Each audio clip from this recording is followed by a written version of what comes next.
दोस्तों आज की इस वीडियो में हम कक्षा 12वीं राजनीति विज्ञान पॉलिटिकल साइंस में अध्याय 7 वैश्वीकरण चैप्टर के इंपॉर्टेंट क्वेश्चन आंसर देखने वाले हैं। इससे पहले पिछली वाली वीडियो में इंपॉर्टेंट ऑब्जेक्टिव बता दिए हैं, साथ ही दोस्तों आपको अध्याय 1 से लेकर अध्याय 6 तक के भी इंपॉर्टेंट आपको बता चुका हूं ऑब्जेक्टिव और क्वेश्चन आंसर। तो क्रम से आप तैयारी करना चाहते हैं तो class 12 political science important question answer 2025 के नाम से प्लेलिस्ट है, प्लेलिस्ट में जाकर क्रम से वीडियो देखकर तैयारी कर लीजिएगा। तैयारी जीत गई। अब की बार 95% पार के उद्देश्य हम क्या है लगातार बेहतरीन तरीके से तैयारी कर रहे हैं। सबसे पहले आ जाते दोस्तों अति लघुत्तरीय प्रश्नोत्तर। वैसे भी दोस्तों आपके चैप्टर से केवल और केवल 2 नंबर का क्वेश्चन आने वाला है आपके बोर्ड एग्जाम में। ओके, मतलब अति लघुत्तरीय वाली प्रश्न आता है, 2 नंबर के क्वेश्चन रहने वाला है।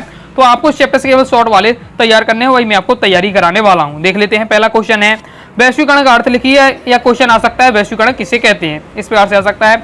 बोर्ड एग्जाम 22 में क्वेश्चन आ चुका है, 23 में क्वेश्चन आ चुका है। तो विचार पूंजी वस्तु तथा सेवाओं के विश्वव्यापी प्रवाह को क्या वैश्वीकरण कहते हैं, ये आपको याद करके रखना है। ओके, नेक्स्ट देख लेते हैं। नेक्स्ट दोस्तों हमारा क्वेश्चन है वैश्वीकरण के 2 कारण लिखिए। बोर्ड एग्जाम 2023 में क्वेश्चन आ चुका है। इस प्रकार से भी क्वेश्चन पूछा जा सकता है कि वैश्वीकरण को प्रेरित करने वाली 2 परिस्थितियां लिखिए। तो ये कारण कौन से हैं वैश्वीकरण के? पहला है कि प्रौद्योगिकी में हुए विकास, दूसरा है जन साधारण की सोच में विश्व पारस्परिक जुड़ाव का बढ़ावा। आगे देख लेते हैं। नेक्स्ट दोस्तों हमारा क्वेश्चन है वैश्वीकरण में प्रौद्योगिकी का क्या योगदान है? प्रौद्योगिकी यानी टेक्नोलॉजी। ओके, तो वैश्वीकरण में टेक्नोलॉजी का योगदान पूछा जा रहा है, बहुत ज्यादा योगदान है। तो देख सकते हैं क्या क्या योगदान है वैश्वीकरण में प्रौद्योगिकी का योगदान। वैश्वीकरण की धारणा तथा विकास में सबसे अधिक योगदान प्रौद्योगिकी का है, क्योंकि इसमें ही सारे संसार के लोगों का पारंपरिक किया है और विभिन्न देशों और क्षेत्र के आमने सामने ला खड़ा किया है, उनकी निर्भरता को बढ़ाया है, साथ ही उन्हें यह महसूस करने के लिए बांध कर दिया है कि वह सब एक ही परिवार के क्या है सदस्य, मतलब क्या है प्रौद्योगिकी टेक्नोलॉजी क्या है एक कर दिया है। क्योंकि अब देखिए हम वर्तमान में अब क्या है, अगर हमें चाइना के बारे में कुछ भी जानना हो तो हम देख सकते हैं, जान सकते हैं। ओके, अगर चाहते हैं अगर चाइना से अगर हम बात करनी होगी, चाइना के कोई हमारा लोग वहाँ के हैं, उनसे भी हम क्या है मॉल के जरिए अभी भी बात कर सकते हैं। ओके, तो ये हम क्या है एक देश से दूसरे देश में पूरे क्या है अंतरराष्ट्रीय व्यापार कर सकते हैं। तो ये जो वैश्वीकरण है इसने पूरे देशों को क्या कर दिया है, सब विश्व को क्या है एक साथ कर दिया किसने? टेक्नोलॉजी ने। इसलिए वैश्वीकरण में टेक्नोलॉजी यानी प्रौद्योगिकी का बहुत ज्यादा योगदान है। आगे नेक्स्ट हमारा क्वेश्चन है WFSF क्या है, अर्थ लिखिए। बोर्ड एग्जाम 22 में क्वेश्चन आ चुका है।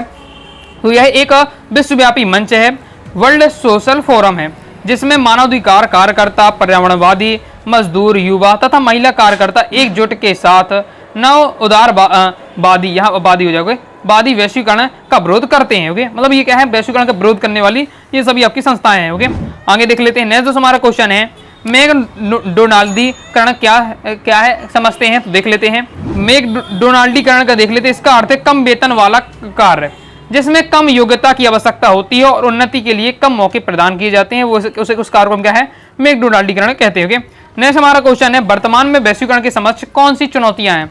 वैश्वीकरण के समक्ष चुनौतियां पूछी जा रही हैं, तो देख लेते हैं कौन कौन सी चुनौतियां। जैसे पहला है प्रतियोगिता बनाए रखना, सरकार एवं व्यापार नियमन, दूसरा है आपका अंतरराष्ट्रीय परिप्रेक्ष्य का विकास करना, विविधता को व्यक्ति करना, ये आपकी दी हुई है वैश्वीकरण की आपकी चुनौतियां। नेक्स्ट हमारा क्वेश्चन है वैश्वीकरण की 2 विशेषताएं लिखिए। वैश्वीकरण की विशेषताएं पूछी जा रही हैं, तो कौन कौन सी विशेषताएं? जैसे पहला है वैश्वीकरण में व्यापार को तेजी से विकास होता है। नेक्स्ट है इसमें राष्ट्रीय अर्थव्यवस्था को अंतरराष्ट्रीय अर्थव्यवस्था के साथ एकीकृत करके राजनीतिक एवं भौगोलिक अवरोध समाप्त किए जाते हैं। नेक्स्ट है यह वैश्वीकरण की ही विशेषता है कि जिसमें अंतरराष्ट्रीय बाजार प्रादुर्भाव होता है। अंतरराष्ट्रीय प्रादुर्भाव मतलब इसी कारण वैश्वीकरण के कारण क्या है अंतरराष्ट्रीय बाजार इंटरनेशनल जो मार्केट है उसका क्या है उत्पत्ति हुई है। वैश्वीकरण से अंतरराष्ट्रीय वित्तीय लेन देन तथा क्रियाकलापों में क्या तीव्रता आई है। तो ये सभी आपकी वैश्वीकरण की विशेषता है, 2 आपको अच्छे से तैयार करके रखनी है। नेक्स्ट है विश्व आर्थिक मंच का उद्देश्य लिखिए। तो वर्ल्ड इकोनॉमिक फोरम का एकमात्र, अब विश्व आर्थिक मंच इसमें वर्ल्ड इकोनॉमिक फोरम का एकमात्र उद्देश्य है विश्व के व्यापार, राजनीतिक, क्षेत्रिक, शैक्षणिक तथा अन्य क्षेत्रों के प्रभावों को एक साथ लाकर औद्योगिक दिशा में निर्धारण करना। नेक्स्ट हमारा क्वेश्चन है वैश्वीकरण में कौन सा देश दूसरे एवं तीसरे नंबर पर है? तो दूसरे नंबर पर है जापान और तीसरे नंबर पर है फिनलैंड। ओके, आगे नेक्स्ट दोस्तों हमारा क्वेश्चन है आर्थिक उदारीकरण के 2 उद्देश्य लिखिए। तो आर्थिक उदारीकरण के 2 उद्देश्य देख ले। पहला है आर्थिक विकास एवं उदारीकरण प्रक्रिया को अधिक सफल बनाने के लिए औद्योगिक नीति को अधिक उदार एवं गतिशील बनाना। दूसरा है देश के घरेलू उद्योगों को प्रतिस्पर्धा योग्य बनाना। तीसरा है भारतीय अर्थव्यवस्था को अधिक कुशल, कार्यशील और एवं प्रतिस्पर्धात्मक बनाना। चौथा है आपका आर्थिक विकास का मौलिक उद्देश्य है अर्थव्यवस्था को स्थिरता के साथ आर्थिक विकास के मार्ग में आगे बढ़ाना। तो ये आपके आर्थिक उदारीकरण के उद्देश्य दिए हुए हैं, 2 उद्देश्य आपको अच्छे से तैयार करके रखने हैं। नेक्स्ट है भारत ने आर्थिक सुधारों के अंतर्गत कौन कौन से 2 प्रमुख कार्य किए हैं। तो पहला है कि विभिन्न क्षेत्रों पर से आयात प्रतिबंध को हटाया है। दूसरा है व्यापार एवं विदेशी निवेश को क्या है बढ़ावा दिया है। तो ये क्या है आर्थिक सुधार के अंतर्गत भारत द्वारा किए गए 2 कार्य हैं। नेक्स्ट है आर्थिक उदारीकरण क्या है। तो आर्थिक उदारीकरण देख लेते हैं। उदारीकरण का अर्थ ऐसे नियंत्रण में ढील देने या उन्हें हटा देने से है जिससे आर्थिक विकास को बढ़ावा मिले। उदारीकरण में वे सारी क्रियाएं सम्मिलित हैं जिसके द्वारा देश के आर्थिक विकास में बाधा पहुंचाने वाली जो आर्थिक नीतियां हैं, नियम, प्रशासनिक नियंत्रण है, प्रक्रियाएं आदि को क्या है समाप्त किया जाता है। ये आपका कहलाता है आर्थिक उदारीकरण। नेक्स्ट है वैश्वीकरण के आर्थिक प्रभाव बताइए। चलिए इसे देख लेते हैं। तो आगे बढ़ने से पहले बताना चाहूंगा, अगर प्रॉपर रूप से आप तैयारी करना चाहते हैं क्लास 12 पॉलिटिकल साइंस की ऑल चैप्टर पीडीएफ नोट चाहते हैं, all chapter important question answer, all chapter objective question answer, previous year paper with solution, model paper with solution आप चाहते हैं सभी मटेरियल एक साथ, तो अनुराग सारी क्लासेस के क्लास 12 पॉलिटिकल साइंस के कोर्स को ज्वाइन कर सकते हैं। ओके, नोट्स रहेगा तो आप क्या है किसी प्रकार का ऑब्जेक्ट हो, क्वेश्चन आंसर हो, अगर नोट्स पढ़ लेते हैं तो फिर आपसे सब बन जाएगा। तो कोर्स को ज्वाइन करने के लिए 90 39 53 44 79 इस दिए व्हाट्सएप नंबर मैसेज करके आप क्या है कोर्स के बारे में जानकारी ले सकते हैं और कोर्स को ज्वाइन कर सकते हैं। तो वैश्वीकरण के दोस्तों आपको आर्थिक प्रभाव पूछे जा रहे हैं। तो पहला है आर्थिक वैश्वीकरण की वजह से समृद्धि बढ़ती है तथा खुलेपन के कारण अधिकाधिक जनसंख्या खुशहाल होती है। दूसरा है आर्थिक वैश्वीकरण से व्यापार में वृद्धि होती है। वैश्विक स्तर पर व्यापार वृद्धि के फलस्वरूप प्रत्येक देश को अपना श्रेष्ठ प्रदर्शन करने का अवसर मिलता है जिसमें संपूर्ण ब्रह्मांड को क्या है लाभ मिलता है। नेक्स्ट जो हमारा क्वेश्चन है भारत द्वारा वैश्वीकरण अपनाने हो जाएगा। ओके, अपनाने के 2 कारण लिखिए, मतलब भारत ने वैश्वीकरण को क्यों अपनाया है। एमपी उड़ जाए तो 24 में क्वेश्चन आ चुका है। ओके, यहाँ अपनाने कर लेना है आपको। ओके, तो अब भारत ने वैश्वीकरण को अपनाने के 2 कारण, पहला है आपका अर्थव्यवस्था का विकास, दूसरा है विदेशी निवेश। तो अर्थव्यवस्था का विकास किस प्रकार से, वैश्वीकरण ने भारत की अर्थव्यवस्था को कई तरह से प्रभावित किया है, इससे आर्थिक विकास हुआ है तथा रोजगार के अवसर बढ़े हैं।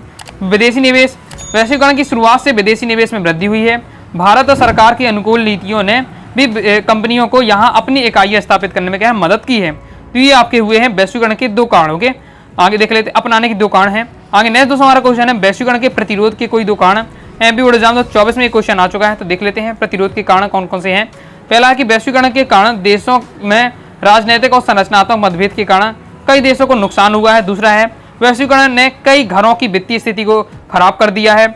नेक्स्ट है वैश्वीकरण से उच्च आय वाले समाजों के हितों को आगे बढ़ाया गया है। तो ये आपके क्या है वैश्वीकरण के प्रतिरोध के 2 कारण हैं।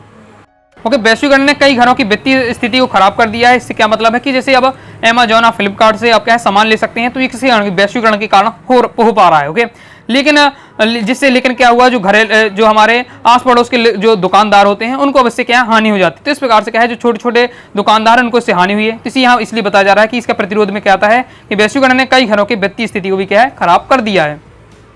तो इस प्रकार से दोस्तों हमने वैश्वीकरण चैप्टर के इंपॉर्टेंट क्वेश्चन आंसर देखे हैं, सभी तैयार कर लीजिएगा। वीडियो पसंद आए वीडियो लाइक करके सब्सक्राइब जरूर कर दीजिएगा। साथ ही दोस्तों टेलीग्राम चैनल और व्हाट्सएप चैनल को ज्वाइन कर लीजिएगा। मिलते हैं नेक्स्ट वीडियो में, तब तक के लिए बाय बाय।